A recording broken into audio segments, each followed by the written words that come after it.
সে আজ অনেক কালের কথা। তখন বাংলার পল্লী অঞ্চল সমৃদ্ধিশীল ছিল এবং শহর অঞ্চলের এত উন্নতি হয়নি। তখন লোকের অভাব অভিযোগ কম ছিল, কারণ জিনিসপত্র ছিল খুব সস্তা। বাঙালি চাকরির জন্য পাগল হয়ে শহরে ছুটে আসত না। গ্রামের নদী, পুকুর ও শস্যক্ষেত গ্রামবাসীদের অন্ন বস্ত্রের সংস্থান করত। গ্রামের জমিদার ও অবস্থাপন্ন লোকেরা তখন গ্রামেই থাকতেন। পরিবার সকল একান্নবর্তী ছিল এবং পুরুষেরা কেউ কেউ রোজগারের জন্য বিদেশে গেলেও বাকি সকলে গ্রামেই থাকতেন। সেই সময় বাংলার জনসংখ্যা অনেক কম ছিল, সেই জন্য জমি পতিত ও জঙ্গলাকীর্ণ ছিল। গ্রামের আশপাশ নির্জন থাকাতে লোকের মন ডাকাত ও ভূত প্রেতের ভয়ে আচ্ছন্ন ছিল। তখন গঙ্গা ময়রার মতো ভূতের রোজারা বহু রোজগার করতেন। শিকড় বাকড়ে লোকের বিশ্বাস ছিল, অবশ্য তাদের গুণও ছিল যথেষ্ট। সেই কালে আমাদের যশোর জেলার কোন এক বর্ধিষ্ণু গ্রামে শ্রী দেবেন্দ্রনাথ ঘোষ বাস করতেন। গ্রামের নাম ছিল কল্যাণপুর, আর দেবেনবাবু ছিলেন সেই গ্রামের জমিদার। তার দুমহলা চক মিলানো বাড়ি ছিল। বাইরের মহলে ছিল জমিদার বাবুর বৈঠকখানা, নায়েব গোমস্তাদের দপ্তর এবং বাইরের কোনো অতিথি এলে তাদের থাকবার ঘর। বাইরের মহলের পর উঠোন, তারপরেই অন্দর বাড়ি। বাইরের উঠোনের রক থেকে অন্দরমহলে যাবার একটি গলিপথ ছিল, অর্থাৎ বাইরের উঠোনের অন্দরের দিকের রক থেকে সেই গলিপথ দিয়ে অন্দরের উঠোনের রকে যাওয়া যেত। অন্দর বাড়ির মস্ত উঠোন, সেই দিকেই রান্নাবাড়ি, ভাড়ার ঘর, দাসীদের থাকবার ঘর ছিল। অন্দরের দোতলায় দেবেনবাবুর পরিবারবর্গ বাস করতেন। কল্যাণপুরের 10 মাইল উত্তরে উষা গ্রামে দেবেনবাবুর জমিদারি ছিল। এই গ্রামে নায়েব তহসিলদার ছিলেন রামচন্দ্র পাল। তার একটি মাত্র ছেলে নরেন বা নরু। সে এবছর এন্ট্রেন্স পরীক্ষা দেবে। টেস্ট পরীক্ষায় উত্তীর্ণ হলে নরেন রামবাবুকে বলল, বাবা, আমাদের বাড়িতে তো মোটে 2টি ঘর। আমার পড়াশোনার বড় অসুবিধা হচ্ছে। ইউনিভার্সিটি পরীক্ষার আগে এই 2 মাস আমি যদি অন্য কোনো স্থানে থেকে পড়তে পারতাম, তাহলে আমি পাস সম্বন্ধে নিশ্চিন্ত হতে পারতাম। রামবাবু কথাটা বুঝলেন, কিন্তু হঠাৎ কোনো উপায়ে স্থির করতে পারলেন না। উষা গ্রাম ছিল খুব ছোট। গ্রামটির 3 দিকে জঙ্গল ও একদিকে ছিল প্রকাণ্ড মাঠ। যদিও এই গ্রামে কয়েক ঘর মধ্যবিত্ত গৃহস্থের বাস ছিল, কারোর এমন বাড়ি ছিল না যেখানে একটি খালি ঘর পাওয়া যায়। এই বিষয়ে চিন্তা করতে করতে জমিদার মশাইয়ের কথা রামবাবুর মনে পড়ল। দেবেনবাবু ছিলেন অত্যন্ত ভদ্রলোক ও দয়ালু। রামবাবু নিশ্চিত জানতেন যে তাঁর ছেলেকে 2 মাসের জন্য স্থান দিতে জমিদার বাবু কখনো আপত্তি করবেন না। তিনি তার ছেলে নরুকে বললেন, বাবা, আমি তোমার থাকবার একটা জায়গা ঠিক করেছি। আজই কল্যাণপুরে গিয়ে বাবুমশাইকে অনুরোধ করব তিনি যেন তোমাকে পরীক্ষার অন্তত 2 মাস তাঁরই বাড়িতে রাখেন। কিন্তু বাবা, একটা কথা বলি, সেই বাড়িতে বাবুমশাইয়ের পরিবারবর্গও বাস করেন। হয়তো তারা তোমার সঙ্গে মেলামেশা করবেন, তুমি কিন্তু বাবা তাদের সঙ্গে একটু সাবধানে কথাবার্তা বলবে। তোমার 18 বছর বয়স হয়েছে, বেশি কিছু বলা তোমাকে বাহুল্য। দেখো বাবা, কেউ যেন আমার নরুর নিন্দে না করতে পারে। নরু বলল, বাবা, তুমি নিশ্চিন্ত থাকো। আমাদের মনিব বাড়ির মেয়েদের সঙ্গে কিরূপ ভাবে ব্যবহার করতে হয় তা আমি জানি। তাছাড়া আমি তো দিনরাত লেখাপড়া নিয়েই থাকব। তোমার ভয় নেই, তোমার ছেলের কেউ নিন্দে করবে না।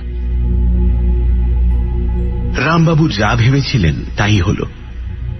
জমিদার বাবু অতি আনন্দের সঙ্গে নরেনকে তাঁর বাড়িতে রাখতে রাজি হলেন। নরেন যে ঘরটি পেল তার দরজার সামনেই রক, তারপরই উঠোন এবং উঠোনের অপর দিকে অন্দরমহলে যাবার রক, যেখান থেকে অন্দরের উঠোনে যাবার সুড়িপথটি আরম্ভ হয়েছে। নরেন এই ঘরে থেকে পরীক্ষার জন্য প্রস্তুত হতে লাগল।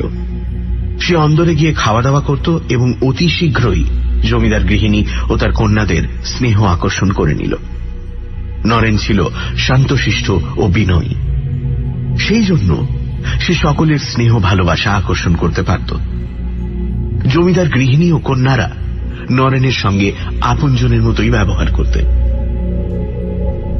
এইভাবে নরেন কল্যাণপুর জমিদার বাড়িতে অধিষ্ঠিত হল।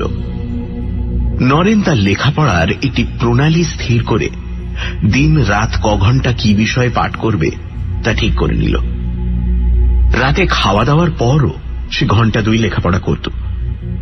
রাত ঠিক 12টা বাজলে লেখাপড়া বন্ধ করে তার ঘরের বাইরে রকে বসে হাত মুখ ধুত এবং ঘরে গিয়ে দরজা বন্ধ করে শুয়ে পড়ত। একদিন রাতে ঠিক 12টার সময় রকে বসে হাত মুখে জল দিয়ে নরেন যখন উঠে দাঁড়াল, উঠোনের অপর দিকে অন্দরে যাবার রকের দিকে তার নজর পড়ল। নরেন দেখল যে সেখানে 19-20 বছরের একটি সুশ্রী মেয়ে দাঁড়িয়ে আছে। নরেন তাকে চিনতে পারল না। সে তাড়াতাড়ি দরজা বন্ধ করে শুয়ে পড়ল। পরদিন রাত্রে নরেন পড়ছে আর ভাবছে, কে সেই মেয়েটি? অত রাত্রে রকে দাঁড়িয়ে কি করছিল? আজও সে আসবে নাকি? নরেন পড়ে আর মধ্যে মধ্যে মেয়েটির কথা ভাবে। এই দোনামোনা করতে করতে রাত 12টা বাজল।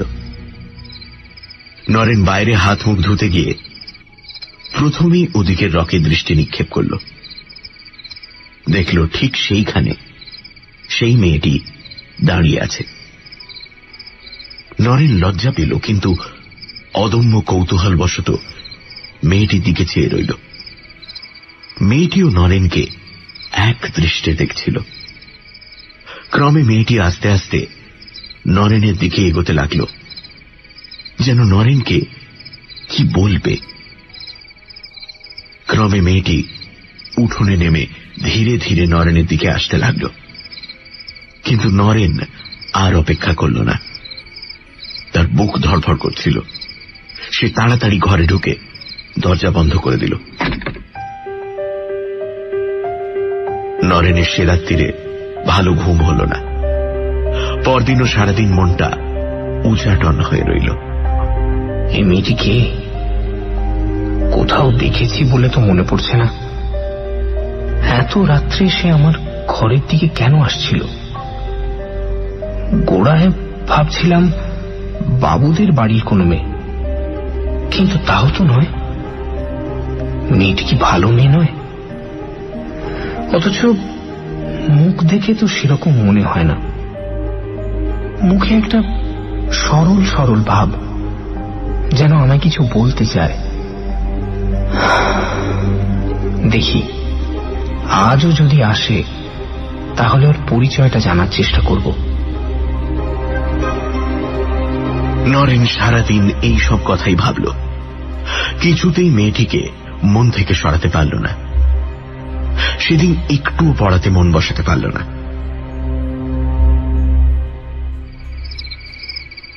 রাত 12টা। নরেন ঘরের বাইরে গিয়ে দেখল মেয়েটি আজ রক থেকে নেমে উঠোনের মধ্যে দাঁড়িয়ে আছে। নরেনকে দেখেই মেয়েটি তার কাছে অগ্রসর হয়ে এল। আজ আর নরেন তাকে ফেরাতে পারল না। মেয়েটি নরেনকে অতি মিষ্টি স্বরে জিজ্ঞেস করল, তোমাকে আমার বড় ভালো লেগেছে, তাই একটু গল্প করতে এলাম। চলো তোমার ঘরে গিয়ে বসি। মেয়েটির চোখে কি ছিল জানি না। নরেন যেন মন্ত্রমুগ্ধ কিংবা মোহগ্রস্তের মতো হয়ে গেল।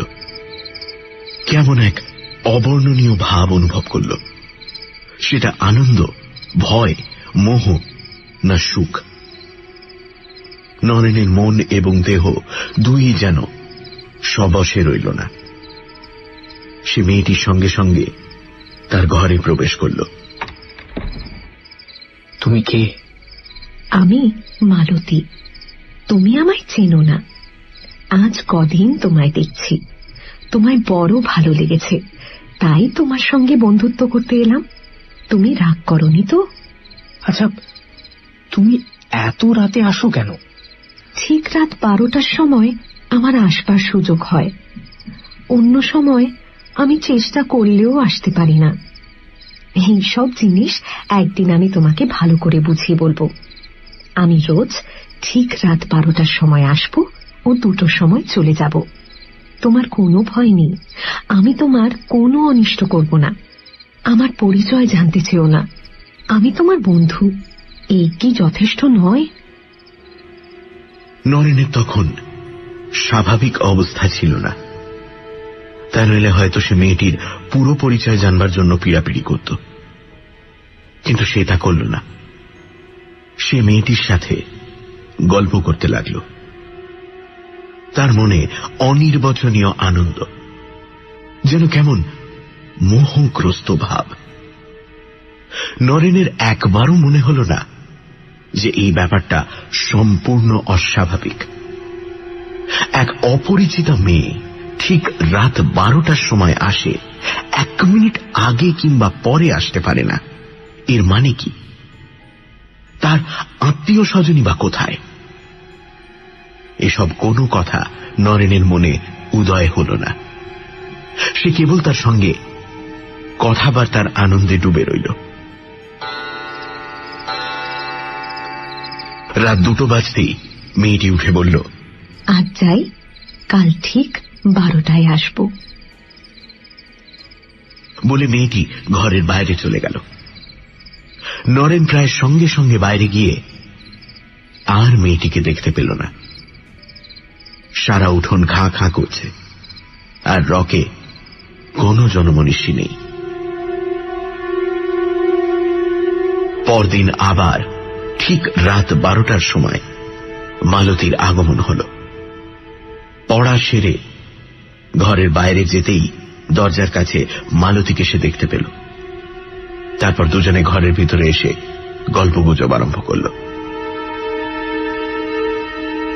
এইভাবেই দিন কাটছে। নরেনের লেখাপড়া চুল হয়ে গেছে। নরেন সর্বক্ষণ মেয়েটির কথা ভাবে, এমনই তার আকর্ষণ।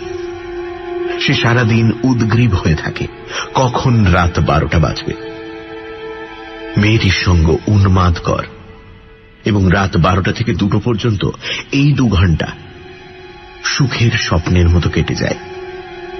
কখনো কখনো নরেন ভাবে, কে এই মেয়েটি, কোথায় থাকে, কার মেয়ে, কেন সে রাত্রি 12টার সময় আসে, কেন 2টোর পরেই চলে যায়? কিছুই বুঝতে পারে না। তাকে জিজ্ঞাসা করলে মালতী কেবল হাসে, বলে, আমার পরিচয় নিয়ে কি হবে? কেন, আমাকে কি পছন্দ করো না? তুমি প্রায়ই জিজ্ঞাসা করো কেনই বা আমি 12টার সময় আসি ও 2টোর সময় চলে যাই। তার কারণটা আজ তোমায় বলি। রাত 12টা থেকে 2টো পর্যন্ত যে ক্ষণ, কেবল সেই সময়টাই আমি তোমার কাছে আসতে পারি। আমার এমন ক্ষমতা নেই যে 12টার আগে আসি কিংবা 2টোর পরেও থাকি। নরেন এইসব কথা শোনে, আর তার মনে কেমন একটা সন্দেহের উদয় হয়। একবার এই কথাও তার মনের মধ্যে উকি ঝুঁকি মারে যে এ কি মানুষ নয়? আরো একটা জিনিস সে লক্ষ্য করল, যে মালতী চলে যাওয়ার পর তার দেহ মনে একটি গভীর অবসাদ আসে। সে মরার মতো ঘুমিয়ে পড়ে ও পরদিন উঠতে অনেক বেলা হয়। সে আরো লক্ষ্য করল যে তার শরীর দিনের পর দিন শুকিয়ে যাচ্ছে। ক্রমে ক্রমে এই কথা তার মনে বদ্ধমূল হল যে মালতীর সঙ্গ তার পক্ষে মঙ্গলজনক নয়। কিন্তু কি করা যায়? কি করে এর হাত থেকে উদ্ধার পাবে? নরেন বেশ বুঝতে পেরেছে যে এটা তার পক্ষে অসম্ভব, এবং এভাবে আর দিন কতক চললেই তার শরীর একেবারে ভেঙে পড়বে। নরেন উপায় ঠাউরাতে লাগল যে কি করে মালতীর আশা বন্ধ করা যায়। সে ভাবল যে মালতী যখন বলছে যে রাত 12টা থেকে 2টো পর্যন্ত তার আসবার সময়, আমি কেন সেই সময়টা দরজা বন্ধ করে ঘরের ভেতরে শুয়ে থাকি না? সে দরজা বন্ধ থেকে বুঝতে পারবে যে আমি হয়তো ঘুমিয়ে পড়েছি। হ্যাঁ, ঠিক ঠিক।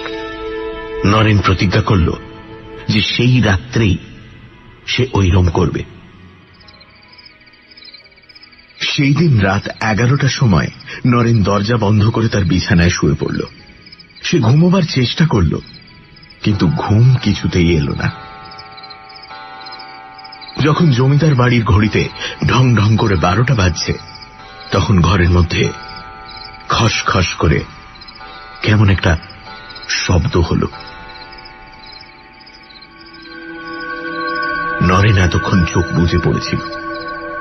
খসখস শব্দ শুনে নরেন চোখ মেলে দেখল যে মালতী ঘরের ভেতর দরজার কাছে দাঁড়িয়ে আছে। কে তুমি? যদিও এই ব্যাপারে নরেন হতভম্ব হয়ে গেল, কিন্তু আশ্চর্যের কথা এই যে সে মালতীকে দেখে আবার মোহাবিষ্ট হয়ে পড়ল এবং তাড়াতাড়ি উঠে বসে তাকে সাদর সম্ভাষণ জানাল। মালতী হাসি মুখে বলল, আজ যে বড় দরজা বন্ধ করে রেখেছ, ঘুমিয়ে পড়েছিলে বুঝি? আরে না না না, শরীরটা খারাপ লাগছিল, তাই বিছানায় শুয়েছিলাম।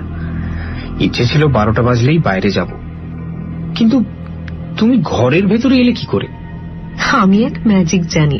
দরজা বন্ধ থাকলেও কি করে ঘরের ভেতর আসতে পারা যায়, সে কথা তোমাকে একদিন আমি বুঝিয়ে দেব।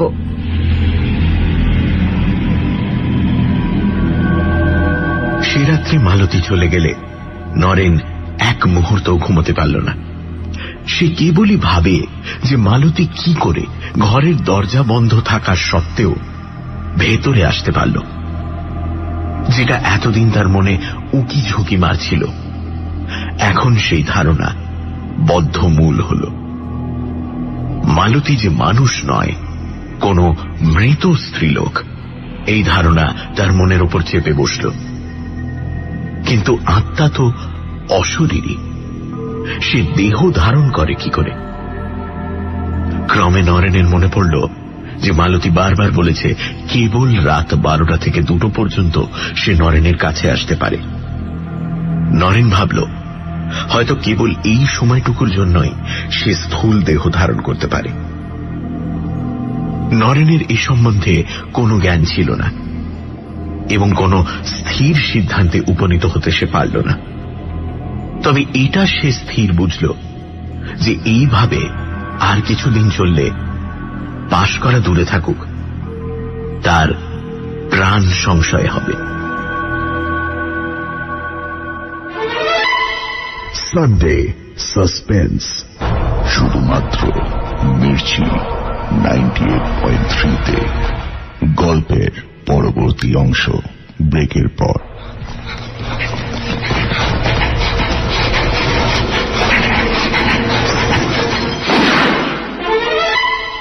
সানডে সাসপেন্স, শুধুমাত্র মির্চি 98.3-তে। শুনছেন তুষারকান্তি ঘোষের প্রেতে ও মানুষে। পড়াশোনার সুবিধের জন্য জমিদার বাড়িতে কিছুদিন থাকার ব্যবস্থা হয় নরেনের। সেখানেই এক রাতে মালতী নামক একটি অল্প বয়সী মেয়ের সাথে পরিচয় হয় তার। নরেন হাজার চেষ্টা করেও তাকে তাড়াতে পারে না। প্রতিদিন রাত 12টার সময় তার ঘরে আসতেই থাকে। প্রতিদিন রাত 12টার সময় তার ঘরে আসতেই থাকে মালতী। তারপর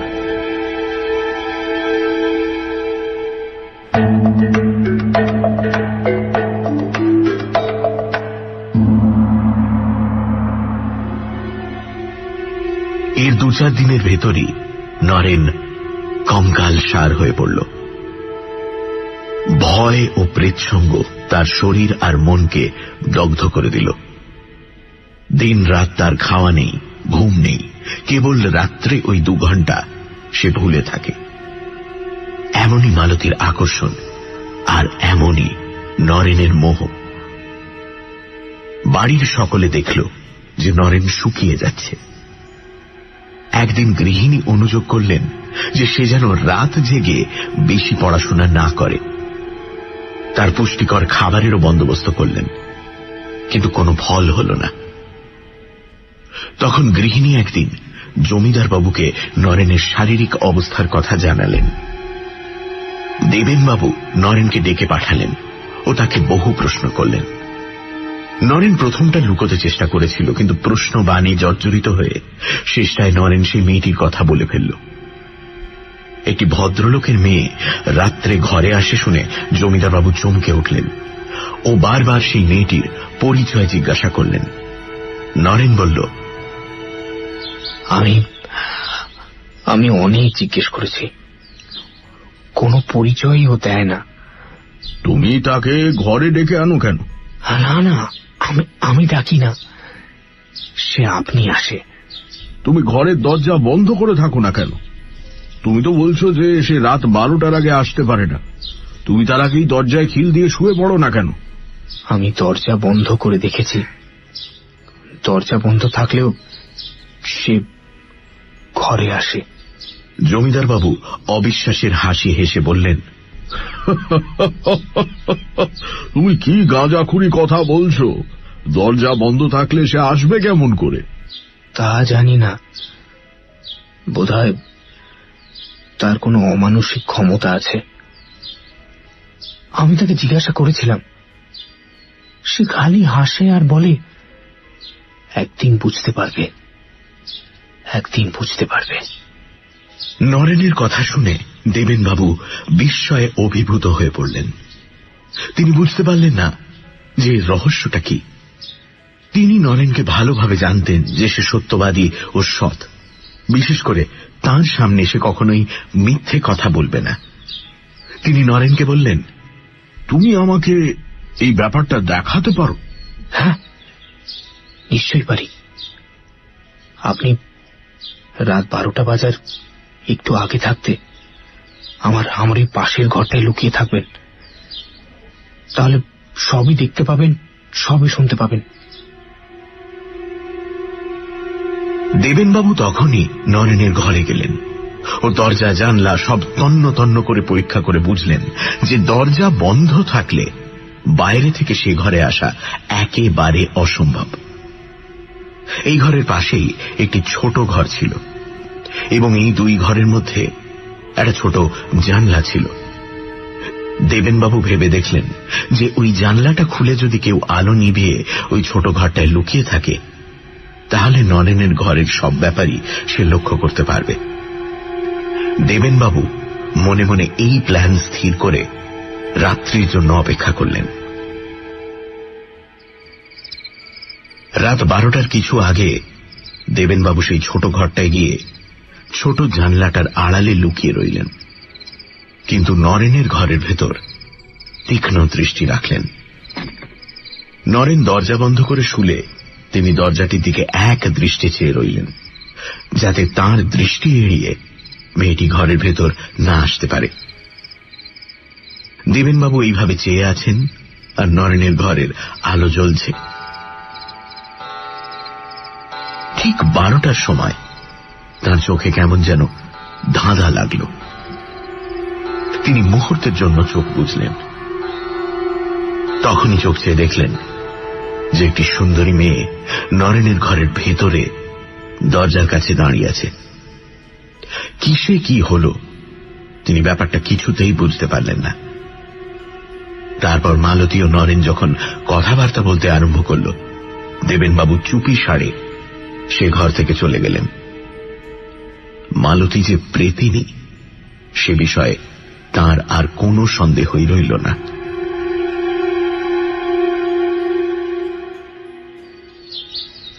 পরদিন সকালেই দেবেনবাবু নরেনের বাবাকে এক জরুরি পত্র লিখে ঘোড়সওয়ার দিয়ে উষা গ্রামে পাঠিয়ে দিলেন। সে পত্রে তিনি লিখলেন, তুমি এখনই এসে নরুকে তোমার গ্রামে ফিরিয়ে নিয়ে যাও, নইলে তার প্রাণ সংশয়। আর নরেনকেও ডেকে বললেন যে তার বাপকে আনতে লোক গিয়েছে, তিনি এলেই যেন তার সঙ্গে নরেন গ্রামে ফিরে যায়। নরেন খুব রাজি, কারণ রাত্রের ওই 2 ঘন্টা ছাড়া নরেন সবশে সাধারণ মানুষের মতোই থাকে। সে বুঝল এর হাত থেকে বাঁচতে গেলে তার পলায়নেই মঙ্গল। সেই দিনই নরেনের বাবা এলেন। নরেনের শরীরের অবস্থা দেখে এবং সব কথা শুনে ভয়ে দুঃখে তিনি পাগলের মতো হয়ে পড়লেন। তিনি কাঁদতে কাঁদতে জমিদার বাবুকে বললেন যে তিনি সেই দিনই নরুকে নিয়ে যাচ্ছেন। দেবেনবাবু বললেন, শুধু নিয়ে গেলে হবে না, একজন ভালো ওঝাকে দিয়ে নরুকে দেখাও। ওকে পেতনিটা যেভাবে পেয়েছে তাতে ছাড়ানো সহজ নয়। রামবাবু বললেন যে তিনি তাই করবেন। সেই দিনই তারা উষা গ্রামে ফিরে গেলেন। নরেনের মা সব কথা শুনে কেঁদে সারা। তিনি বললেন, পরীক্ষা মাথায় থাকুক, ছেলের প্রাণ বাঁচানোটা তো আগে দরকার। নরেনও এত দূর চলে এসে আর বাবা মাকে নিকটে পেয়ে মনে অনেকটা বল পেল। সে ভাবল প্রেতিনীটাকে আর এত দূরে আসতে হবে না।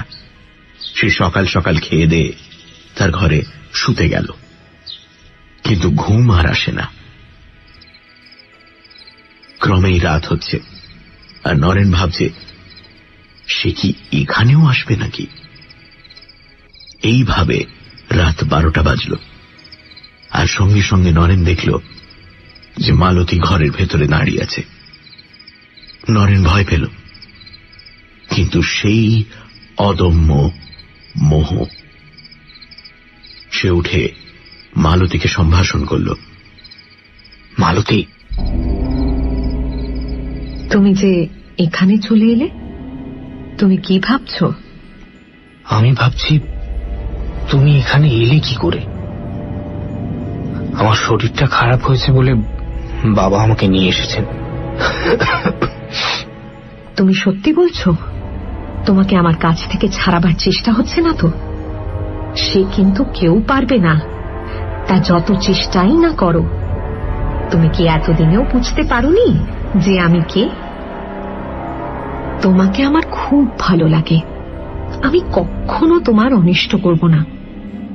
কিন্তু তুমি যেখানে যাবে আমিও যাব। তুমি যত দিন বেঁচে থাকবে এইভাবে আমি আসব। তোমার মৃত্যুর পর আমরা চিরকাল একসঙ্গে থাকব। মালতীর কথা শুনে নরেনের বুক কেঁপে উঠল। যদিও সে আগেই বুঝেছিল যে মালতী মানুষ নয়, কিন্তু এমন খোলাখুলি ভাবে সে কথা এর আগে কোনোদিন হয়নি। যখন মালতী বলল, কেউ তোমাকে আমার কাছ থেকে ছাড়াতে পারবে না, তখন ভয়ে নরেনের সর্বাঙ্গ শিথিল হয়ে এলো। সে যদিও অন্য দিনের মতো হাসি খুশির ভান করল, কিন্তু ক্ষণে ক্ষণে তার মুখ শুকিয়ে উঠতে লাগল।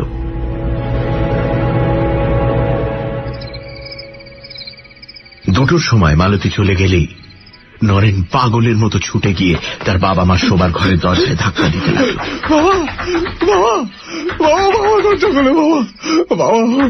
আমাকে মেরে ফেলবে বাবা, আমাকে মেরে ফেলবে বাবা, বাবা দরজা খোলো বাবা, আমাকে মেরে ফেলবে। তারা তাড়াতাড়ি দরজা খুলে বেরিয়ে এসে সব কথা শুনলেন ও হাহাকার করে কাঁদতে লাগলেন। কি বলছিস বাবা? এসব কথা বলিস না। কি হয়েছে বাবু? সে রাত্রে আর কেউ ঘুমোতে গেল না। পরদিন সকালেই রামবাবু প্রতিবেশীদের ডেকে এনে সব কথা বললেন। তারা বললেন যত শীঘ্র পারা যায় একজন ভালো ওঝাকে ডাকা হোক, আর যতদিন না ওঝা আসে ততদিন নরু তার বাবা মার মধ্যিখানে শোবে। একজন এই সংবাদ দিলেন যে 7 ক্রোশ দূরে একজন সত্যিকারের ভালো ওঝা থাকে। তার ভূতপ্রেত সম্বন্ধে গভীর জ্ঞান, আর সে অনেক দরকারি শেকড় বাকড়েরও সন্ধান রাখে। সেই জন্যই সেই দিনই সেই ওঝাকে আনতে লোক পাঠানো হলো, আর তাকে বলে দেওয়া হলো যাতে তার পরদিনই সে ওঝাকে নিয়ে আসে। ওঝা যা চাইবে তাকে তাই দেওয়া হবে, এই কথাও তাকে বলে দেওয়া হলো। সেদিন রাত্রে নরেন বাবা মার সঙ্গে এক ঘরে শুল। দুপাশে বাবা মা, আর নরেন শুয়েছে মাঝখানে একই বিছানায়। 3 জনেই জেগে আছেন। আতঙ্কে ও দুশ্চিন্তায় কেউ ঘুমোতে পারছেন না। এইভাবে রাত 12টা বাজল। নরেন চোখ বুজে শুয়েছিল। হঠাৎ নরেন অনুভব করল কে যেন তাকে ঠেলছে। নরেন চমকে চোখ মেলে দেখল মালতী তার মাথার কাছে বসে আছে। নরেন চুপি চুপি বলল, মালতী, তুমি কি করছো? বাবা মা জানতে পারবেন যে? মালতী, তোমার সে ভয় নেই, ওরা কিচ্ছু জানতে পারবে না। নরেন উঠে দেখল যে তার বাবা মা মরার মতো পড়ে আছেন। তারা তখন পাশের ঘরে গেল। এই কথা বলাই বাহুল্য যে মালতী রামবাবু ও তার স্ত্রীকে অজ্ঞান করে রেখেছিল।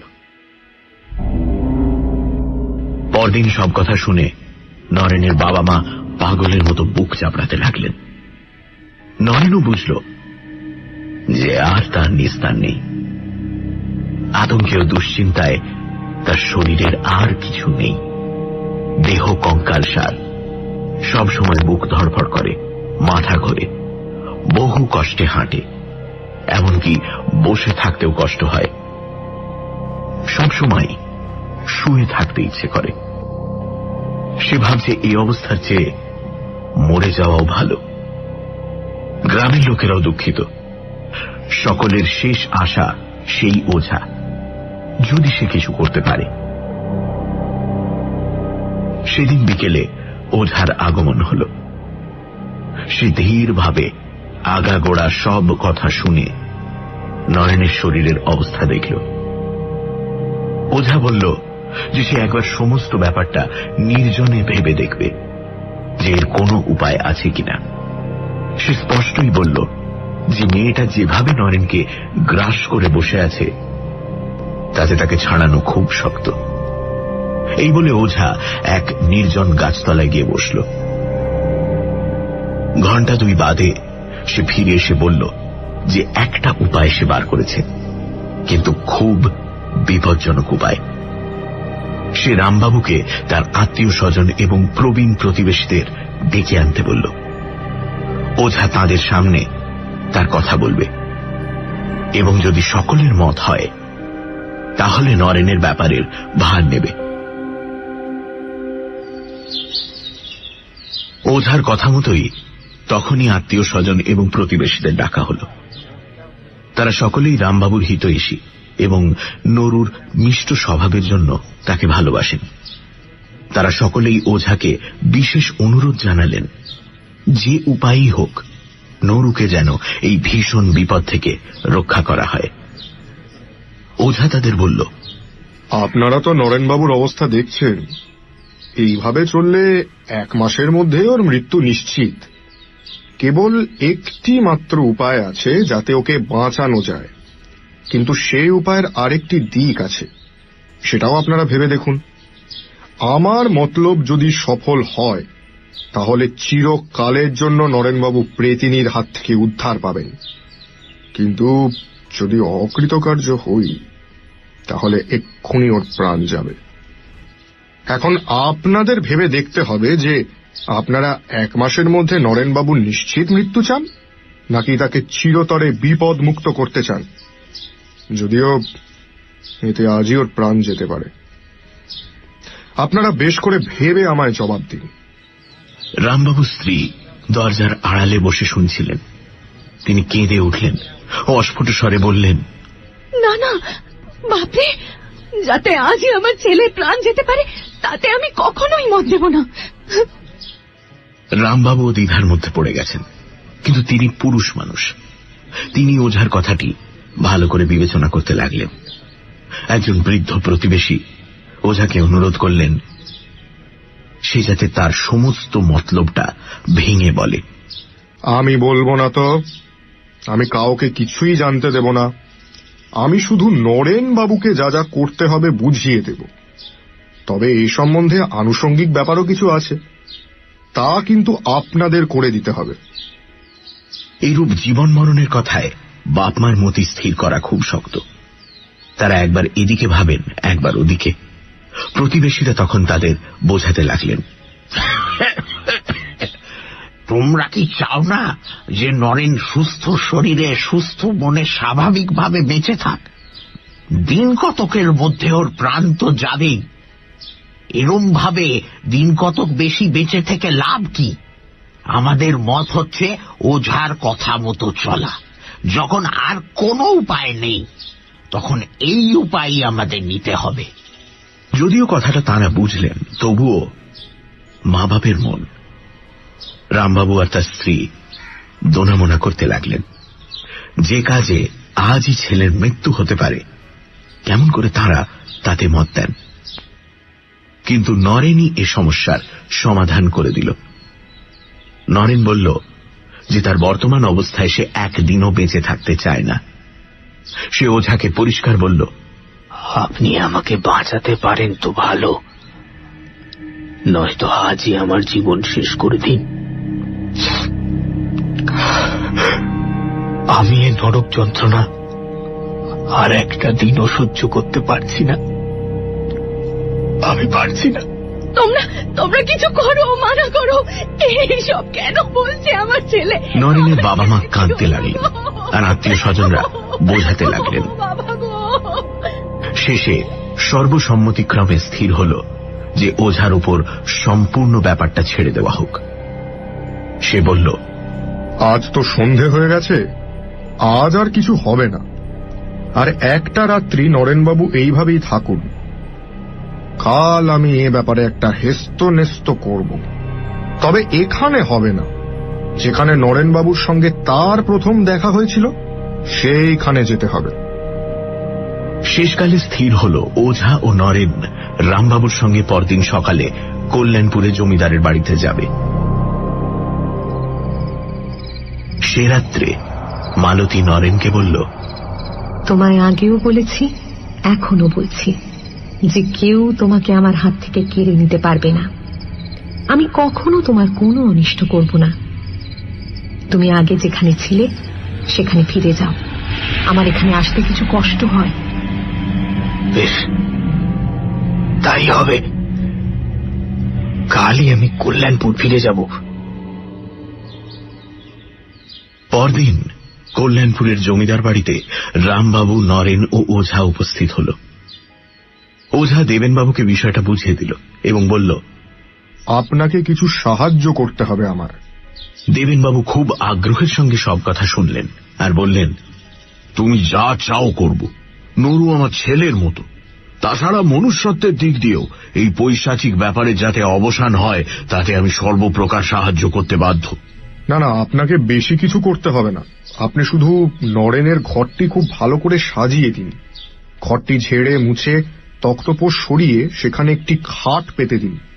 আর ঘরটি আর বিছানাটি নানা রকম ফুল ও মালায় সজ্জিত করুন তো। সব বন্দোবস্ত কিন্তু সন্ধ্যের মধ্যেই শেষ করতে হবে। এতে আর কষ্ট কি, সন্ধ্যের মধ্যেই এই বন্দোবস্ত হয়ে যাবে। রাত 10টার সময় ওঝা নরেনকে নিয়ে সেই ঘরে ঢুকে দরজা বন্ধ করে দিল। সেখানে ওঝা নরেনকে তার মতলবটা ভেঙে বলল, আর খুব ভালো করে নরেনকে বুঝিয়ে দিল তাকে কি করতে হবে আর কি বলতে হবে। শেষকালে ওঝা বলল, নরেনবাবু, আপনার জীবন এখন আপনার হাতে। ভূতনাথ মহাদেবের কাছে প্রার্থনা করি যে তিনি আপনার বুকে বল দিন। রাত্রি 12টার কিছু আগে ওঝা ঘর থেকে বেরিয়ে গেল। ঠিক রাত 12টায় মালতীর আগমন হল। নরেন খুব আগ্রহের সঙ্গে তাকে আহ্বান করল এবং সাজানো খাটে বসতে বলল। আজ একই ব্যাপার, এমন খাট, এত ফুলের মালা, এ কার জন্য? কেন, তোমার জন্য। আর তার পুরস্কারও তো পেলাম। এর আগে তো কখনো তুমি দুবার আসনি। দুবার মানে? আমি আবার কখন এলাম? সে কি, তুমি এর মধ্যে ভুলে গেলে?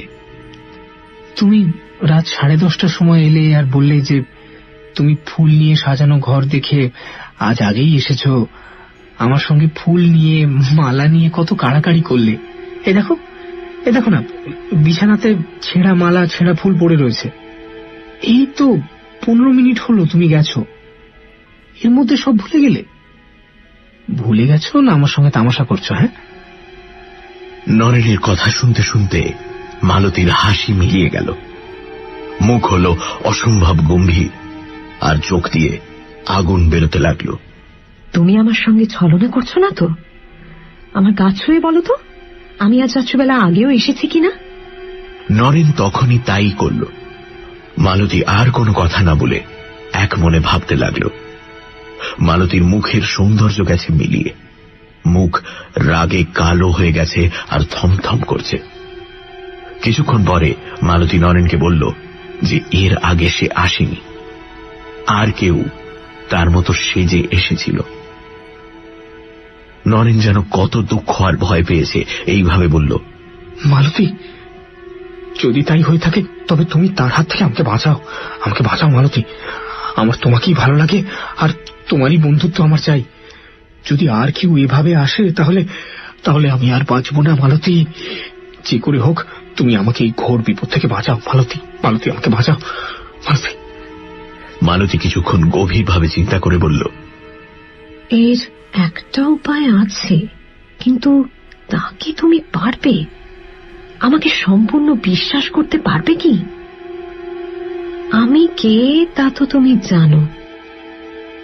এই গভীর রাতে আমার সঙ্গে এক জায়গায় যেতে পারো?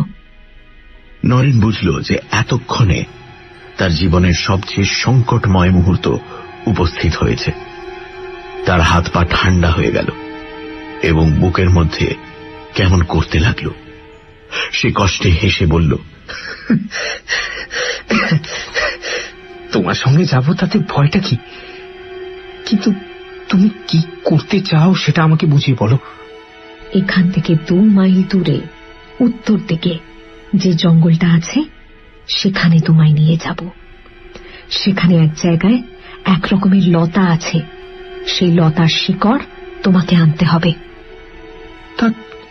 তা তুমি নিজেই নিয়ে এসো না, তুমি তো সব জায়গায় যেতে পারো। বাইরে কি প্রচন্ড মেঘ করেছে দেখেছো? আর তুমি তো জানো আমার হাঁটতে বেশ কষ্ট হয়। আমি যদি আনতে পারতুম তাহলে কি তোমাকে কষ্ট দিই? আমি সে লতা গাছের কাছেও যেতে পারি না। তোমাকে সে শিকড় আনতেই হবে। সেই শিকড় দিন রাত তোমার হাতে বেঁধে রাখতে হবে। ঠিক রাত 12টার সময় সেই শিকড় খুলে অন্য ঘরে তফাৎ করে রেখে আসবে, আর রাত 2টোর সময় আমি চলে গেলে আবার পড়ে থাকবে।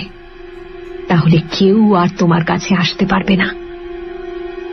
নরেন আর কিছু বলল না এবং তারা দুজন ঘর থেকে উঠোনে নামল।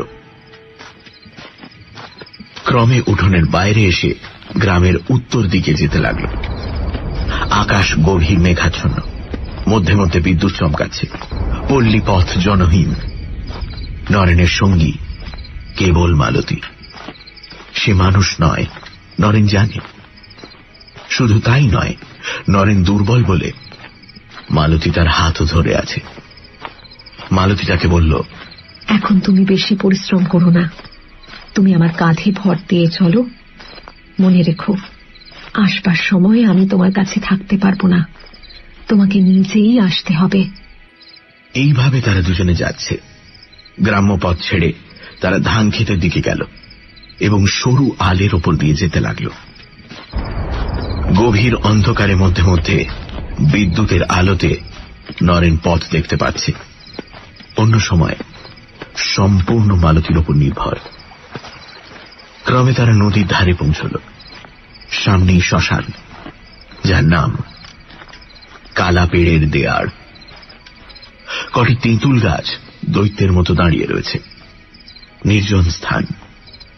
নরেনের বুক সবলে স্পন্দিত হতে লাগল, কিন্তু ওঝার কথা তখন তার কানে বাজছে। নরেনবাবু, আপনার জীবন আপনার হাতে। ভূতনাথকে স্মরণ করবেন, কোনো ভয় নেই। এইবার জঙ্গল আরম্ভ হল। এখান থেকে আর পথ নেই। প্রেতিনী যেদিকে নিয়ে যাচ্ছে, মানুষ সেদিকেই যাচ্ছে। একটু পরে ডান দিকে একটা বড় অশ্বত্থ গাছ দেখা গেল। মালতী নরেনকে ছেড়ে দিয়ে বলল, ওই গাছটার ওপারে আগাছার জঙ্গল আছে, সেখানে গোটা কতক লতানো গাছ আছে, তারই একটা শিকড় শুদ্ধ তুলে নিয়ে এসো, তোমাকে একলাই যেতে হবে। প্রীতিনী নির্দেশ মতো নরেন অগ্রসর হয়ে গেল এবং সেখানে কয়েকটি লতানি গাছ দেখতে পেল। মূল শুদ্ধ একটি লতানি গাছ তুলে এনে নরেন পূর্বস্থানে ফিরে এলো, কিন্তু মালতীকে সে স্থানে দেখতে পেল না। সে ভয়ে কম্পিত স্বরে ডাকল, মালতী, মালতী, মালতী। প্রায় 50 হাত দূর থেকে মালতী জবাব দিল, আমি এখানে আছি। এখন তো মেঘ খানিকটা কেটে গেছে এবং অল্প চাঁদের আলো ফুটেছে। আমার সাদা কাপড় তো তুমি দেখতে পাচ্ছ। আমি এগিয়ে যাচ্ছি, তুমি পেছন পেছনে এসো। নরেন দ্রুতপদে মালতীর দিকে এগিয়ে গিয়ে বলল, আগে তুমি শিকড়টা দেখো তো যে ঠিক জিনিসটা এনেছি কিনা। মালতীর সঙ্গে সঙ্গে এগিয়ে যেতে যেতে বলল, হ্যাঁ হ্যাঁ, ঠিক জিনিসই এনেছো, তুমি আমার অত কাছে এসো না। মালতী এগিয়ে যাচ্ছে আর 50 হাত পিছু পিছু নরেন আসছে। আবার সেই নদীর ধার, সেই কালাপেড়ের দেয়ার, সেই ধান ক্ষেত আর সরু আলের রাস্তা। আবছা আলোতে নরেন মালতীকে দেখতে পাচ্ছে। ক্রমে গ্রাম্য পথে এসে পৌঁছল এবং অবশেষে বাড়ি। তুমি শিকড়টা অন্য ঘরে রেখে এসো, এখনো 2টো বাজতে আধ ঘন্টা দেরি আছে। নরেনের ওঝার কথা মনে হল। পরিত্রাণের উপায় পেলে তা এক মুহূর্তের জন্য ত্যাগ করবে না। তাই নরেন মালতীকে বলল, মালতী, মালতী, আজ আমি বড় ক্লান্ত, তুমি আজ যাও, কাল আবার এসো, বড় ক্লান্ত। বেশ, তাই হোক। এখনই শিকড়টা হাতে বেঁধে ফেলো, কাল রাত 12টার সময় আবার খুলে রেখো।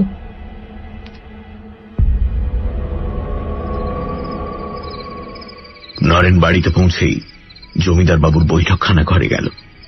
সেখানে ওঝা দেবেনবাবু ও তার বাবা গভীর দুশ্চিন্তায় আচ্ছন্ন হয়ে বসেছিলেন। নরেনকে দেখতে পেয়ে তাঁরা আনন্দে কলরব করে উঠলেন। ওঝা জিজ্ঞেস করল, ওষুধ পেয়েছেন? কি জিনিস পেলেন একটু দেখি। নরেন শিকড় শুদ্ধ লতাটি ওঝাকে দিল আর মালতী তাকে যা যা বলেছিল তাও বলল। ওঝা বলল, আর ভয় নেই। জয় ভগবান, জয় মহাদেব, জয় ভগবান। সেই রাত্রেই এক বালার ভেতর সেই শিকড় রেখে নরেনের বাহুতে মক্ষম করে বেঁধে দেওয়া হল। সে এমন বজ্র বাঁধন যে নরেন নিজে হাজার চেষ্টা করলেও অন্যের সাহায্য ছাড়া সে বালা খুলতে পারবে না। এই বালা ওঝাই সঙ্গে এনেছিল এবং এর গঠনও একটু বিশেষ রকমের। নরেনকে বালা পরিয়ে দিয়ে ওঝা বলল, এখন দিন কতক রাতে ও কিন্তু রোজ আসবে এবং অনুনয়, বিনয়, এমনকি ভয় প্রদর্শনও করতে পারে। কিন্তু আপনার কোনো ভয় নেই। এই বালাই এখন আপনার ইষ্ট কবচ। সে যাই বলুক আর যাই করুক, আপনি প্রাণান্তেও এই বালাটা খুলবেন না। ওঝা যা বলেছিল তাই হল। নরেন পরদিন রাত্রে দরজা বন্ধ করে ঘরে শুয়েছে আর মালতী ঘরের বাইরে থেকে শিকড়টি খুলে ফেলবার জন্য অনুনয় বিনয় করছে। নরেন, কি হলো? দরজা খুলছ না কেন? শিকড়টা খুলে রাখুনি কেন? নরেন, আমার ভেতরে আসতে দাও। কি হলো? তোমার সঙ্গে তো সব কথা হয়েই গেছিল। তুমি দরজা খুলবে না তো? তুমি আমার কথা শুনবে না তো? আজ আর সে বন্ধ দরজার ভেতর দিয়ে ঘরে আসতে পারল না। নরেন মালতীর কথার কোনো জবাব দিল না। প্রথম 2-3 রাত্রি অনুনয় বিনয় ও তারপর ভয়ে প্রদর্শন। আমার কথা না শুনলে আমি তোমার প্রাণ নেব, কেউ তোমায় বাঁচাতে পারবে না। কিন্তু নরেন নিরুত্তর। এই উপদ্রব 8-10 দিন চলেছিল। কি ভেবেছিস ও শিকড় পরে তুই আমার থেকে দূরে চলে যাবি? আমি সেটা কোনোদিনও হতে দেব না। তুই আমাকে ফাঁকি দিবি? তুই ওই শিকড় পরে নিজেকে আমার থেকে দূরে সরিয়ে দিবি? আমি এটা কোনোদিনও হতে দেব না। আমি এর আগেও বলেছিলাম, এখনো বলছি, এই শিকড় খুলে ফেল। আমি তোর কোনো অনিষ্ট করব না। করবি না তো? ঠিক আছে, এবার তোর একদিন কি আমার একদিন। আমি তোকে প্রাণে বাঁচতে দেব না, আমি তোকে নিজের থেকে আলাদা হতে দেব না। তারপর মালতী আর আসেনি। নরেন তার বাবার সঙ্গে গ্রামে ফিরে গেল এবং মা বাবার আদরে যত্নে অতি শীঘ্রই তার পূর্ব স্বাস্থ্য ও মনের বল ফিরে পেল। নরেনের আনন্দ, মা বাবার আনন্দ, আত্মীয় স্বজনের আনন্দ, প্রতিবেশীর আনন্দ, জমিদার বাবু ও তার পরিবার বর্গের আনন্দ, আর সবচেয়ে বড় আনন্দ হল ওঝার। শুধু যে সে একটি অমূল্য জীবন রক্ষা করেছে তাই নয়, সকলের কৃতজ্ঞতা ভাজনও হয়েছে। শুধু তাই নয়, জমিদার বাবু তার কোঁচো টাকায় ভরে দিয়েছিলেন।